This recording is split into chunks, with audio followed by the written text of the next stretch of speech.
Hi, you guys. My name is Dr. Cade, and I'm here again with Dr. Dwayne. We are doing our best to fill up your inbox with our faces.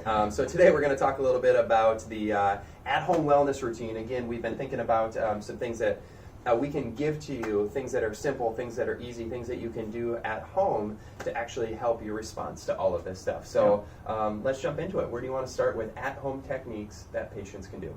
I think it's first important to understand, how our bodies respond to stress and what systems in our body are important with that. So our autonomic nervous system is it's two parts. It's our sympathetic and our parasympathetic nervous system, and those are important because one is up, the other one's down. It's kind of like a teeter-totter type system. And then when we're in a fight or flight situation like we're in right now, we tend to be a little bit more hypersensitive about things, where we become kind of oversensitive to certain stimuli. Now, whether that's sight, sound, emotional news, emotional stressors, things that we wouldn't normally show a response to, we are. And that's kind of where I think we're in a perpetual state of stress right now. So our cortisol levels are high, our sleep levels are low, we're just not resting and digesting the way we should, so that kind of makes it a perpetual situation there. So anything to add about that? Is there any tissue in the body that isn't negatively affected when we are stuck? Again, short term, when we're in an acute state of danger, our body gets into that sympathetic dominant state,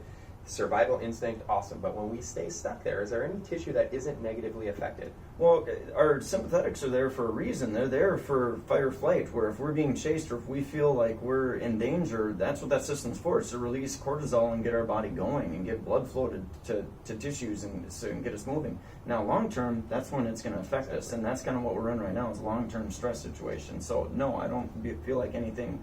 When it's a good situation, it's a good thing, but when it's bad, that's when it's not. So that switch, within a week is usually when that happens. So again, when we, it's great when we're in it for a short period of time because of survival instincts. We're hardwired. All of us are hardwired with that survival instinct, with the sympathetic dominance. When we stay in that for a chronic period of time, some of us even a day of that, because our tolerance drops, is bad news. But again, at about a week, our body, again, all tissues are negatively impacted after that. So I don't think we got anything else to say about that one. So again, we wanted to make sure that we started there so that the rest of this stuff is pre-framed again on how do we drive your system out of that survival mode, that fight or flight state. So the next thing I'd like to talk about, I guess, is some at-home things that we can do for the mindset. And I think when we continue to promote isolation and self-quarantine, yes, there's a part of that is great, but on the other side, for a lot of us, mental health, the sense of community, the sense of being around like-minded people can have a huge, huge negative impact on us in a big way.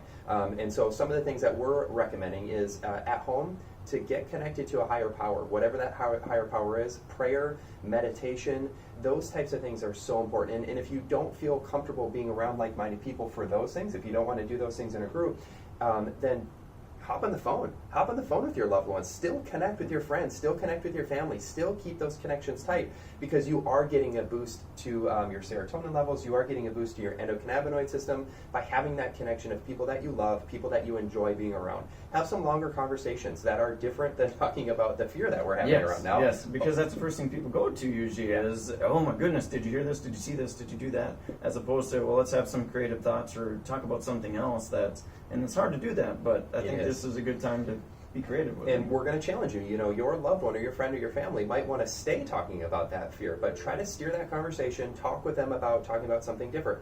Find something that you can talk about together, whether it's a book, whether it's a movie, whether it's a song, whether it's some other type of current event. But change that topic so that there's something good, something to look forward to, something that's different, again, than what they're hearing on the news. When we're stuck in isolation, what do most of us do? Our face is stuck on the screen trying to become distracted, but we get distracted with the things that are bad. Again, the news, Facebook, hearing about all the things that are shutting down, all the bad. And what does that do to our neurology, Dr. Dwayne? Yeah, well, I mean, that's a big thing too, is that when you're sitting and you're watching something, you feel like you're engaged. Really, it's not engaging the brain.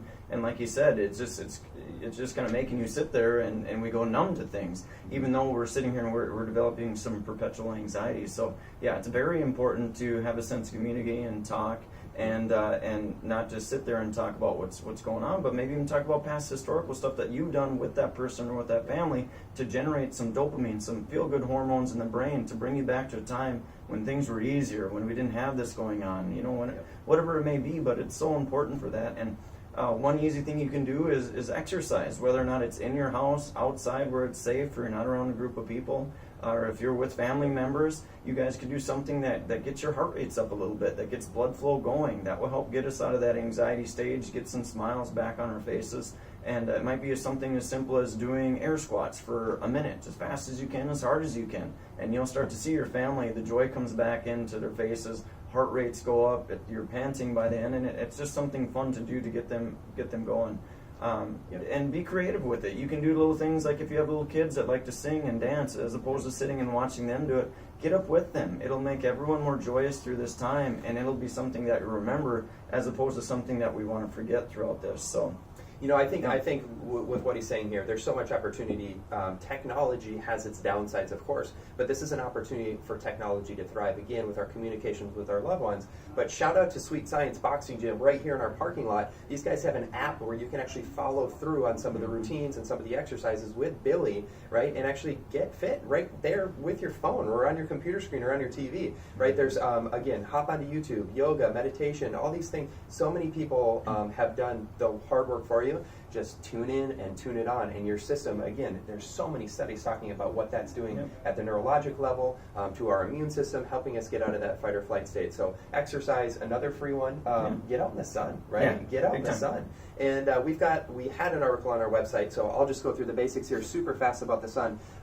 Make sure that you're using proper sun exposure, but my favorite app for knowing how to get proper sun exposure is the app called D-Minder, and we'll link that in the article here below as we kind of get a little bit further, so you can find that app for your phone, knowing when to get out in the sun and how long to stay out in the sun. That's best wherever you are, whether you're here in Naples, Florida, whether you're up in Canada. That app is fantastic. So we've talked about prayer, meditation, community. We've talked about exercise. We've talked about vitamin D. What else do we got to talk about? Well, we've talked about the screens already and the screen time, and it's so easy just to sit at home and put the kids on the iPads or let them watch TV, or maybe you guys get into a new series or whatnot. But the big thing with that is the longer we spend on there, that, like I said, that just kind of diminishes frontal lobe activity. Your frontal lobe gives you personality, drive, motivation. It helps you inhibit thoughts, especially at this time right now where we can't get this, COVID-19 out of our heads right now. We need to come up with some other things to do to stimulate that frontal lobe, some movement. We got to get up and move and stay away from screens a little bit, especially at nighttime, because when we're looking at the blue screens, that's diminishing melatonin. So that diminishes our amount of sleep that we're going to get, our quality of sleep, and that's going to also tip that little balance of the fight or flight response as opposed to the rest and digest response. So, that just getting that activity that will increase, our emotions overall. So it's just another good healthy thing to do. Well, one more thing that I forgot, and maybe I guess I did say it, but he's talking about being creative, moving. Turn some music on. Yeah. Sing, dance. And again, there's research showing that helps boost endocannabinoid function. The endocannabinoid system in our body is responsible for adapting to stress. Whether it's mental, chemical, or physical, it helps our body adapt to stress. And you can boost that system up just by singing, dancing. Be joyous, have fun during this. We don't have to be all doom and gloom, although it's pretty dang easy to be doom and gloom, especially when the TV is on. So of course we're trying to change that with you. So in closing, I guess the last thing that I'd like to talk about is this medicine cabinet must-have. So again, on our website, we're going to post this up. And for us in this office at LifeStrength, we are using the term medicine cabinet as a collective whole. That is what we kind of call our wellness toolbox as a whole. So chiropractic is included in that, sleep, again, singing, dancing, nutritional supplements, toxicity. This is our collective medicine cabinet. And so what we've got in here is a list of supplements for maintenance, a list of supplements for crisis, some general food recommendations. If you miss any of the things that we're talking so fast on here, it's also listed in that guide. So head over to our website, LifeStrength Health Center, and you've got a free download. Post that up, print it on your fridge, or put it on your mirror in your bathroom, someplace that you're going to be consistently reminded of.